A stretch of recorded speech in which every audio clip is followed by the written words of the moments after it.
My name is Julia Roberts. At 62, I survived open-heart surgery in Cleveland, Ohio. The doctors told me, "You'll need someone to drive you home." So I sent one message to our family group chat. "Can someone please pick me up?" My daughter-in-law replied first, "We're busy." Then my own son texted, "Mom, you're always expecting everyone to drop everything for you." I stared at the screen, then quietly replied, "It's okay. I'll find another way." An elderly volunteer drove me home. I thought that was the end of it. I was wrong. 3 days later, my phone showed 61 missed calls from my son. When I finally answered, he was crying. "Mom, please don't sell the house."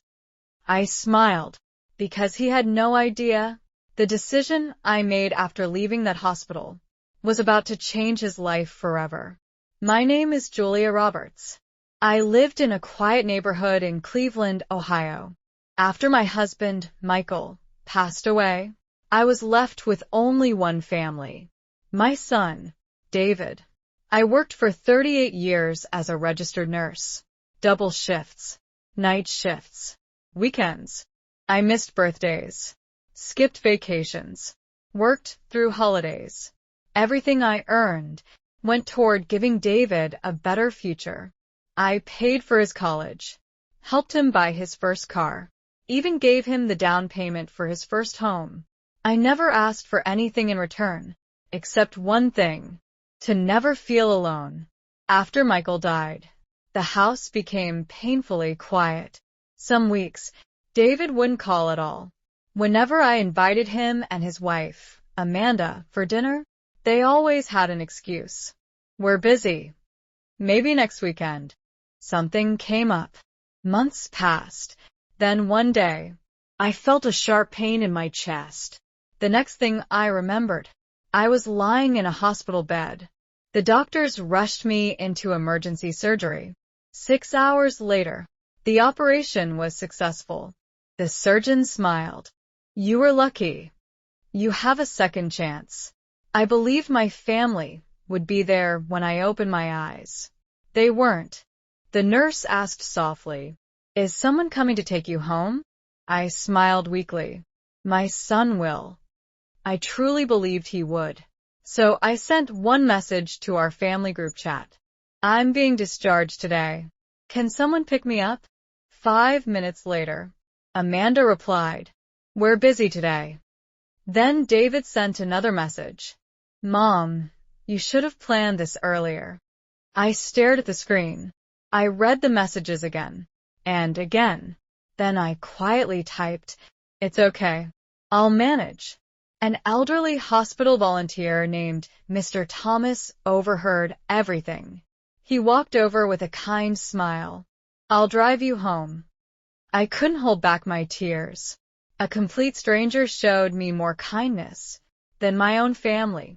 When I arrived home, the house felt colder than ever. As I slowly sat down, I looked around at the walls my husband and I had built together. Then I made one life-changing decision. The next morning, I called my attorney. "I want to update my will, and I want to sell this house." I had no idea that decision would soon leave my son begging for another chance.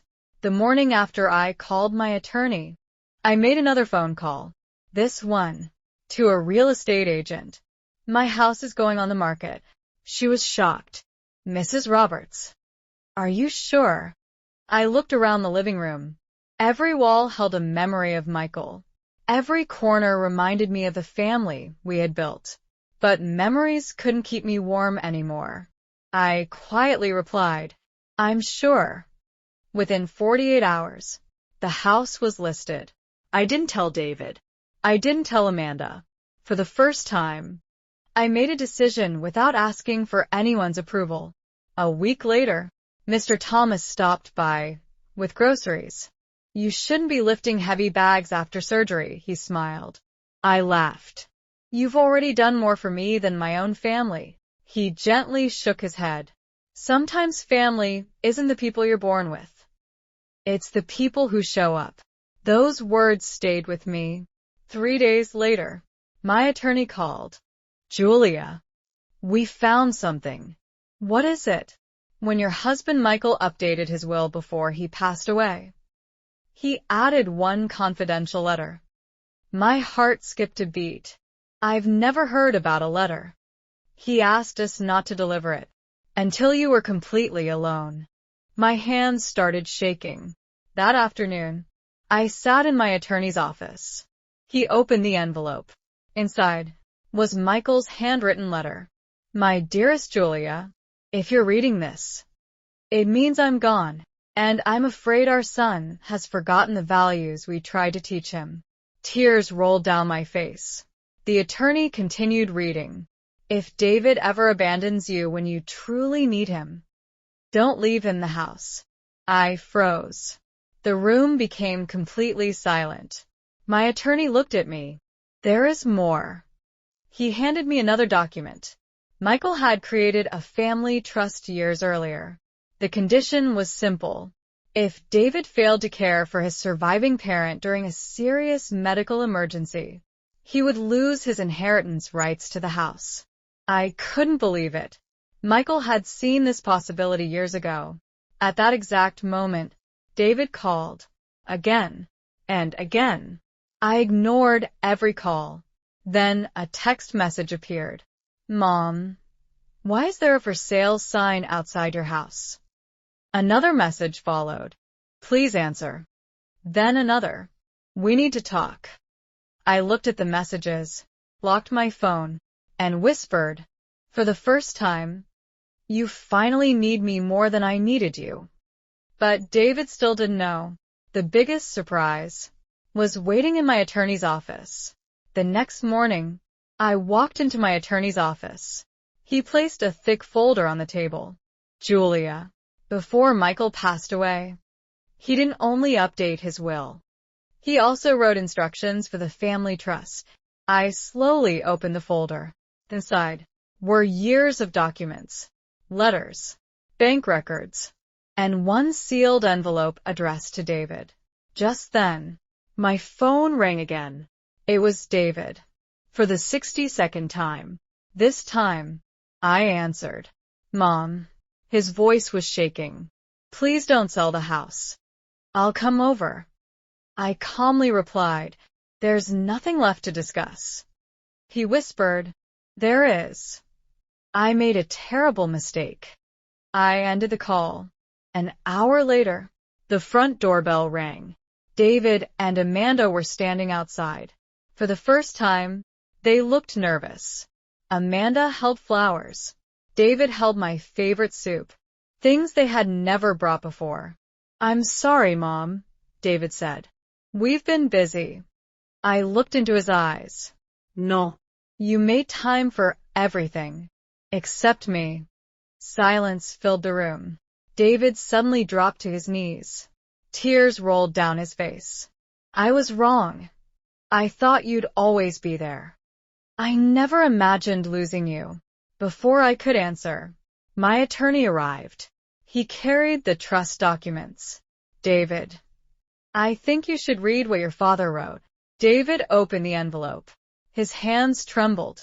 The letter read, Son, if you're reading this, it means you forgot the promise you made at my hospital bed. You promised me you would always take care of your mother. David's tears fell onto the paper. The letter continued. If you break that promise, you are not ready to inherit the home we built together. The room became completely silent. Then my attorney spoke. The trust has officially been activated. David, you no longer have any legal claim to this house. Amanda burst into tears. David looked completely broken. He whispered, I never cared about the house. I just don't want to lose my mother. I quietly looked at him. If that's true, why did it take losing the house to finally find time for me? He had no answer. Just then, my attorney handed me one final document. Julia, this arrived from the Cleveland Community Foundation. I opened it after reading the first page. I covered my mouth in shock. It was an opportunity. That would change not only my future, but the future of hundreds of lonely seniors across America. Stared at the letter from the Cleveland Community Foundation. My hands were trembling. My attorney smiled. Julia, you should read the last page. I took a deep breath. Then I began reading. Mrs. Julia Roberts, your late husband anonymously donated to our foundation for over 20 years. I looked up in disbelief. I never knew. My attorney nodded. There is more. Before his passing, Michael Roberts created a permanent charitable trust. He asked us to activate it only if you were ever left alone by your family. Tears filled my eyes. Michael had planned for my future, even after he was gone. The foundation's director entered the room. She smiled warmly. Mrs. Roberts, your husband left enough funding to create a nationwide support program. It will help elderly people recovering from surgery who have no family to care for them. I couldn't speak. The director continued. We want you to lead it. I whispered. Me? She smiled. Nobody understands their pain better than you. 6 months later, the Michael Roberts Hope Center opened its doors in Cleveland. Volunteers picked up seniors from hospitals, delivered meals, provided transportation, and made sure no one ever had to go home alone after surgery again. News stations across Ohio covered the story. Thousands of people donated. The program quickly expanded across the country. One afternoon, as I finished speaking at a charity event, I noticed 2 familiar faces standing quietly near the entrance. David and Amanda. They looked completely different. No expensive clothes. No pride. Only regret. David slowly walked toward me. Mom, I don't deserve your forgiveness. But every day since that hospital text, I've regretted it. I wasn't just a bad son. I became the kind of man Dad warned me not to become. He handed me a small envelope. Inside was a handwritten letter. I've been volunteering at the Hope Center every weekend. I wanted to earn forgiveness, not ask for it. I looked at Amanda. She wiped away tears. I'm sorry too. I cared more about convenience than compassion. I'll regret that for the rest of my life. Months passed. David never asked about the house again. He never mentioned money. Instead, he kept showing up, driving seniors home, carrying groceries, repairing wheelchairs, sitting beside lonely patients who had no visitors. Not because anyone told him to, because he had finally changed. 1 year later, on the anniversary of my surgery, the Hope Center honored Michael's memory. Hundreds of families attended. Doctors, nurses, volunteers, and seniors whose lives had been changed. Before the ceremony ended, David walked onto the stage. His voice shook. My father left me a house, but I was too blind to see. The greatest inheritance he wanted me to receive was compassion. He turned toward me. Mom, thank you for giving me the chance to become the son I should have been. I hugged him tightly, not because I had forgotten the pain, but because I refused to let pain define the rest of my life. As I looked around the room, I realized something.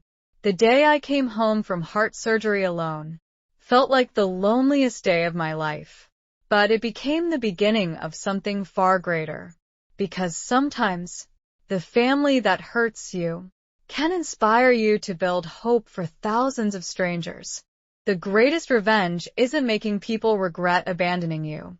It's creating a legacy so full of kindness that your pain becomes someone else's miracle.